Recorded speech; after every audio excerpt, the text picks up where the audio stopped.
Avogadro's के number की बात करते हैं जी, अगर हम किसी भी केमिकल को उसके अंदर पार्टिकल्स जो मौजूद होते हैं और उसको गिनना चाहते हैं, तो वो हम आम हालात में नहीं गिन सकते हैं। यानी कि अगर हम उसको कहें कि इसमें 2 हैं पार्टिकल या 3 है पार्टिकल, तो हम इस तरह से नहीं देख सकते, क्योंकि नेकेड आई से या आम आंख से हम एटम को नहीं देख सकते और इसी तरह से मॉलिक्यूल्स को भी नहीं गिन सकते और ना ही देख सकते हैं। तो एक नंबर जो है वो एवोगेड्रोस ने दे दिया है, जिसको हम कहते हैं जी एवोगेड्रोस नंबर। और हम कहते हैं कि किसी भी सब्सटेंस के अंदर उसके कितने पार्टिकल होते हैं जी, एवोगैड्रोस नंबर के बराबर होते हैं। तो चले हम इस पे बात करते हैं। हम जो सब्सटेंस देखते हैं अपने आसपास जी, वो किससे मिलके बना होता है? या तो उसमें एटम्स होते हैं बहुत सारे, ठीक है, और हम या फिर ये कहते हैं कि उसके अंदर मॉलिक्यूल्स हैं, ठीक है, एटम्स होंगे। चले हम यहाँ पर लिख देते हैं कि एटम्स होंगे, या फिर स्लैश मैंने डाल दिए, या फिर हमारे पास क्या हो सकते हैं कि उसके अंदर मॉलिक्यूल्स हो सकते हैं। और इसी तरह से हम ये कह सकते हैं कि उसके अंदर फार्मूला, या फिर ये हो सकता है कि वो फार्मूला यूनिट से मिलके बना हो। यानी कि इन तीनों में से कोई एक जो है पॉसिबिलिटी हो सकती है। हम कहते हैं कि या तो फार्मूला यूनिट होगा उसके अंदर, या फिर वो क्या होगा, मॉलिक्यूल से मिलके बना होगा या एटम से।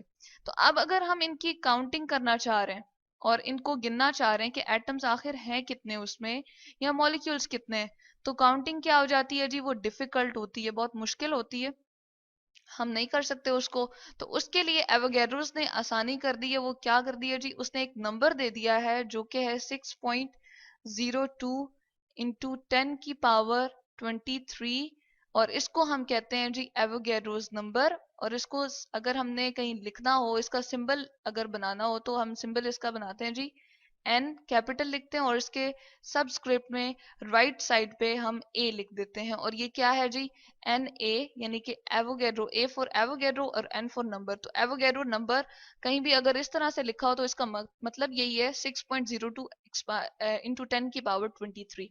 अब आपके पास अगर 1 मोल हो किसी भी सब्सटेंस का, कोई भी चीज हो, चाहे वो एटम हो, चाहे वो हमारे पास मॉलिक्यूल हो, और चाहे वो हमारे पास फार्मूला यूनिट हो, तो हम कहते हैं 1 mole is equals to 6.02 into 10 की पावर, हम लिखते हैं जी 23। उसमें क्या होंगे, पार्टिकल्स मौजूद होंगे। जिस तरह हम सपोज कर लेते हैं, हम लेते हैं ना आम अपनी डेली रूटीन लाइफ में भी हम कहते हैं जी 1 डजन कितने के बराबर है। अगर 1 दर्जन आपसे पूछा जाए जी कितने के बराबर, तो आप कह देते हैं जी 12 eggs के बराबर है। तो इसी तरह से हमने ये एक यहाँ पर पार्टिकल्स को गिनने का आसान सा तरीका जो है एवोगैड्रोस ने बता दिया कि अगर आपके पास 1 मोल किसी भी चीज का होगा तो उसमें 6.02 इंटू 10 की पावर 23 पार्टिकल्स मौजूद होंगे।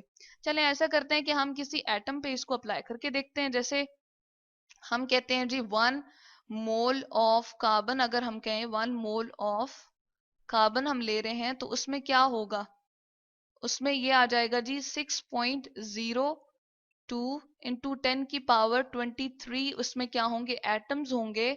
किसके होंगे जी, कार्बन के, क्योंकि हम कार्बन एलिमेंट ले रहे हैं।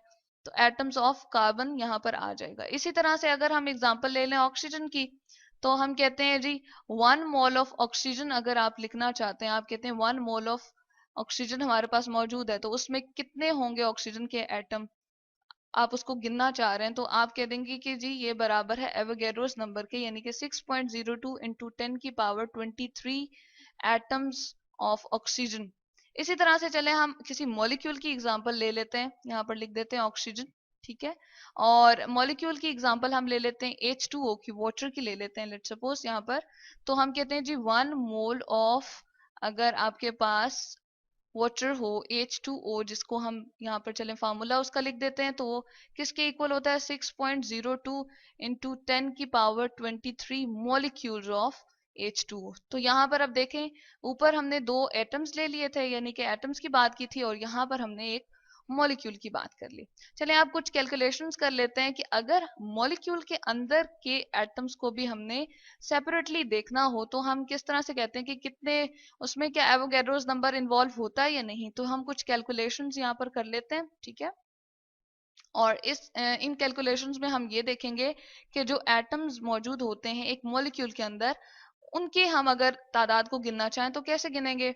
H2O है हमारे पास, ठीक है, और इसमें हम कहते हैं कि जी H2O में क्या क्या मौजूद है, 2 एटम्स ऑफ, क्या है सबसे पहले, हाइड्रोजन है। तो यहाँ पर हम लिख देते हैं जी 2 एटम्स ऑफ हाइड्रोजन, ठीक। और इसके साथ और क्या है जी, एक एटम है ऑक्सीजन का, तो हम यहाँ पर लिख देते हैं 1 एटम ऑफ ऑक्सीजन। अब हम इनकी तादाद को गिनना चाह रहे हैं कि आखिर उसमें टोटल ये हैं कितने। ठीक है, अगर एक वाटर का आपने मॉलिक्यूल ले लिया और उसके अंदर के एटम्स को भी गिनना चाह रहे हैं, तो हम इसमें क्या निकालना चाह रहे हैं जी, नंबर ऑफ एटम्स। ठीक है, और इसी तरह से यहाँ के भी हम क्या निकालना चाह रहे हैं, नंबर ऑफ एटम्स, यानी कि एक गिलास आपने पानी का ले लिया, ठीक है, और उसके अंदर कौन से जी मॉलिक्यूल्स हैं, वाटर के। वहां से तो हमें पता चल गया था कि 6.02 है इसमें टोटल मॉलिक्यूल्स। चले यहाँ पर मॉलिक्यूल्स हम लिख देते हैं, मॉलिक्यूल्स ऑफ वाटर। लेकिन अब हम क्या करना चाह रहे हैं, उनके अंदर के एटम्स की तादाद को भी गिनना चाह रहे हैं। तो हम क्या करते हैं कि जी इसके लिए भी एवोगैड्रोस नंबर को यूज करते हैं। हम कहते हैं जो नंबर ऑफ एटम हाइड्रोजन के आएंगे वो आएंगे जी 6.02 इंटू 10 की पावर 23। इसी तरह से ऑक्सीजन के लिए भी 6.02 इंटू 10 की पावर हम लिख देते हैं यहाँ पर टॉप राइट पे 23। अब देखें जी ऑक्सीजन के साथ क्या है, 1 है, क्योंकि 1 एटम था इसका, तो यहाँ पर हम 1 से मल्टीप्लाई करेंगे, प्लस का साइन ये दरमियान में। इसी तरह से हाइड्रोजन के एटम्स को हम देख रहे हैं जी, वो कितने हैं जी, वाटर के एक केमिकल इस फार्मूला को जब हम देखते हैं तो 2 हैं, तो यहाँ पर हमें 2 से मल्टीप्लाई करना पड़ेगा। और जब हम मल्टीप्लाई करते हैं इसको, तो ये आंसर हमारे पास आता है जी 12.04 इंटू 10 की पावर जब हम लेते हैं तो 23 आ जाएगा। और प्लस कर देंगे जी इसको 6.02 इंटू 10 की पावर 23 से, जब हम इन दोनों को ऐड करेंगे तो क्या आ जाएगा जी, 12 को 6 पॉइंट इसके साथ हम ऐड करेंगे और 23 एज इट इज ही रहेगा, क्योंकि पावर्स जो है वो ऐड नहीं होती, ये जो आपकी पहले वाली न्यूमेरिकल वैल्यू होती है ये ऐड होती है। तो ये आ जाएगा आपके पास 18.06 इंटू 10 की पावर 23। तो यहाँ से हमारे पास टोटल नंबर ऑफ एटम निकल आया। तो यहाँ पर हम लिख देते हैं जी टोटल नंबर ऑफ एटम्स। और ये टोटल नंबर ऑफ एटम्स किसके निकले हैं जी, ये हमारे पास निकल आए हैं H2O के सारे एटम्स की हमने क्या कर ली है, तादाद गिन ली है। ठीक है, ऑफ H2O। इसी तरह से हम चले एक आयनिक कंपाउंड ले लेते हैं, जिस तरह NaCl है। ठीक है, तो उसमें हम क्या कहते हैं जी, NaCl के लिए हम ये कैलकुलेशंस करना चाह रहे हैं, तो उसमें क्या है, एक हमारे पास है जी आयन है, उसमें टोटल नंबर ऑफ आयन्स को हम प्लस कर देंगे। तो आयन हम लिख देते हैं, क्या है हमारे पास 1 आयन है हमारे पास सोडियम का। ठीक है, सोडियम के लिए मैंने Na लिख दिया है। इसी तरह से 1 आयन है हमारे पास क्लोराइड। चले हम इसके साथ इसका यहाँ पर आयन का बता देते हैं कि सोडियम के पास क्या एबिलिटी होती है, इलेक्ट्रॉन को लूज कर देता है, तो इसलिए पॉजिटिव में कन्वर्ट हो जाता है, पॉजिटिव आयन में। और क्लोरीन जो है वो ऐड कर लेता है तो नेगेटिव में। अब इसके भी कितने आयन होंगे जी, 6.02 इंटू 10 की पावर 23। और इसी तरह से क्लोरीन के कितने होंगे, 6.02 इंटू 10 की पावर 23। अब इनके पास क्या है, मल्टीप्लाई हो रहा है जी 1 से। इसी तरह से ये भी मल्टीप्लाई हो रहा है जी 1 से। तो हम क्या करते हैं, इसकी कैलकुलेशंस को और सिंप्लीफाई कर लेते हैं। 6.02 इंटू 10 की पावर 23, जब इसको ऐड करेंगे हम 6.02 इंटू 10 की पावर 23 जो क्लोराइड का था, तो आंसर हमारे पास आएगा जी, टोटल नंबर ऑफ आयन्स हमारे पास आ जाएंगे 12.04।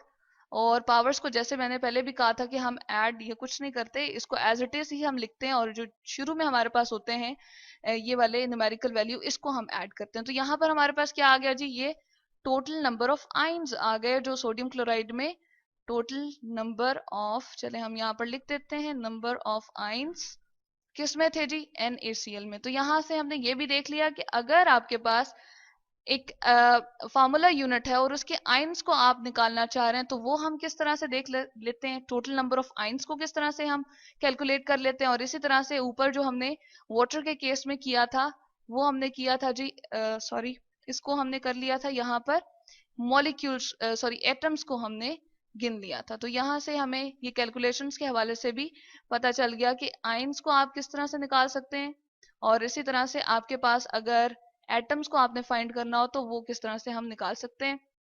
और ये कैलकुलेशंस होती हैं जी एवोगैड्रोस की, और ये हम न्यूमेरिकल्स में यूज करेंगे।